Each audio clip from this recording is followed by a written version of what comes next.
ഇന്നത്തെ എൻ്റെ recipe sausage റോസ്റ്റാണ്. Hello, എല്ലാവർക്കും ബിന്ദുസ് കിച്ചണിലേക്ക് സ്വാഗതം. ഇന്ന് ഞാനിവിടെ ഉണ്ടാക്കാൻ പോകുന്നത് സോസേജിൻ്റെ ഒരു റോസ്റ്റാണ്. ഇത് ചിക്കൻ ഫ്രാങ്ക് എന്ന് പറയും. കുട്ടികൾക്കൊക്കെ വളരെ, പ്രത്യേകിച്ച് ഗൾഫിലെ കുട്ടികൾക്ക് വളരെ ഇഷ്ടപ്പെട്ട ഒരു വിഭവമാണ് സോസേജ്.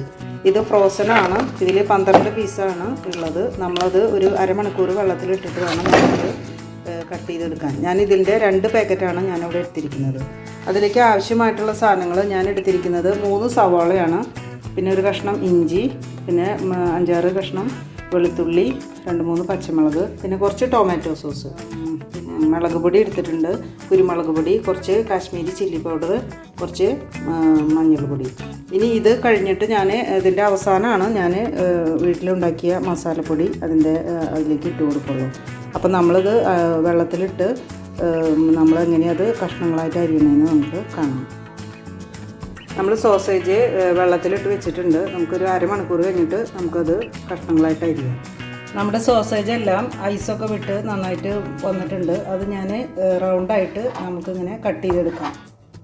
കനം കുറച്ചിട്ട് റൗണ്ട് ചെയ്ത് കട്ട് ചെയ്യാണ് ഞാൻ.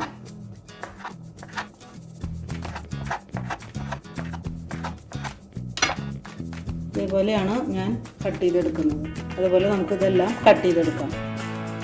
അപ്പോൾ നമ്മുടെ സോസേജ് കുക്ക് ചെയ്യുന്നതിലേക്കായി ഞാൻ ഇതിലേക്ക് സവാള സ്ക്വയർ പീസുകളായിട്ടാണ് നമ്മൾ അരിഞ്ഞു വെച്ചിരിക്കുന്നത്. അത് നമുക്ക് ചൂടായ എണ്ണയിലേക്ക് ഇട്ട് കൊടുക്കാം.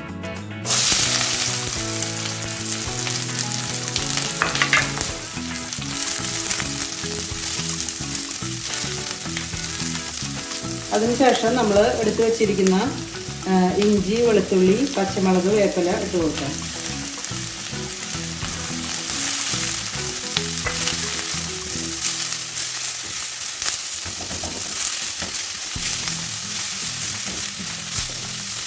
സവാള അധികം ബ്രൗൺ കളർ ആവണ്ട. നമുക്കതിലേക്ക് ബാക്കിയുള്ള പൊടികൾ ഇട്ട് കൊടുക്കാം. മുളക് പൊടി, മഞ്ഞൾപ്പൊടി, കുരുമുളക് പൊടി, കാശ്മീരി ചില്ലി പൗഡർ, ഇതാണ് ഞാൻ ഇട്ട് കൊടുക്കുന്നത്.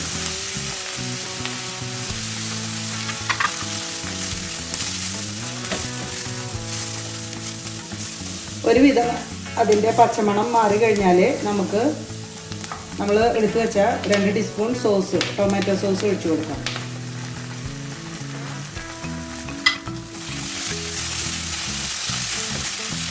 തീയൊരു മീഡിയം ഫ്ലെയിമിലേക്ക് നമ്മൾ മാറ്റാം.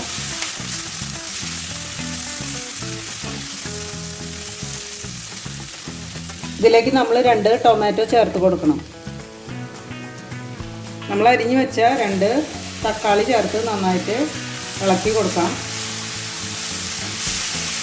തക്കാളി ഒന്ന് വാടി വരുമ്പോൾ നമുക്ക് അരിഞ്ഞു വെച്ച സോസേജ് ഇട്ട് കൊടുക്കാം.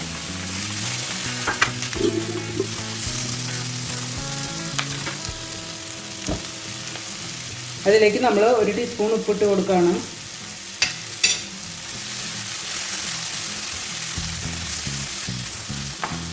ഇനി നമ്മൾ അരിഞ്ഞു വെച്ച സോസേജ് ഇതേപോലെ ചെറിയ പീസുകളായിട്ട് നമ്മൾ കട്ട് ചെയ്ത് വെച്ച സോസേജ് കുറച്ച് ഇട്ട് കൊടുത്ത് നന്നായിട്ട് ഇളക്കി യോജിപ്പിക്കുകയാണ്.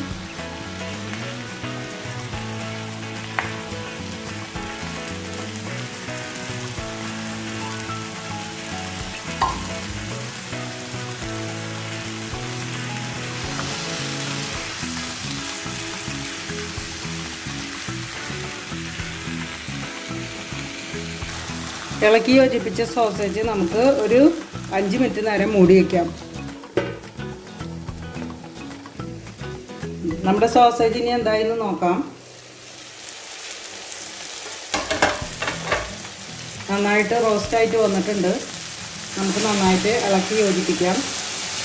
നല്ല ടേസ്റ്റുള്ള ഒരു സാധനമാണ് ഇത്. കുട്ടികളൊക്കെ വെറുതെ കഴിക്കും. ഇതെല്ലാവരും ഒന്ന് ഫ്രൈ ചെയ്യണം. ഇനി നമ്മൾ ലാസ്റ്റ് നമ്മളതിലേക്ക് 1 ടീസ്പൂൺ മസാലപ്പൊടിയാണ് ഇടുന്നത്.